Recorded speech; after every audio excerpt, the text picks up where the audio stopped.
Okay friends, just open your settings from your apps menu, or you can use notification panel, then go to settings. Okay, here is I'm using my app menu to open my settings application. So just open your settings application from your menu, then go to battery section. You can see here there is battery.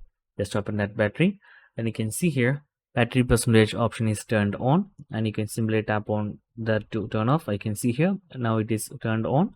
Simply tap, then it is turned off. So there is no battery percentage on our notification panel. So in this way you can simply turn off your battery percentage. But actually most of the people turn the settings for getting their battery percentage details more, so to know. Okay, so that's guys very simple tutorial. And if you need any kind of Android or iPhone tutorial, just comment below.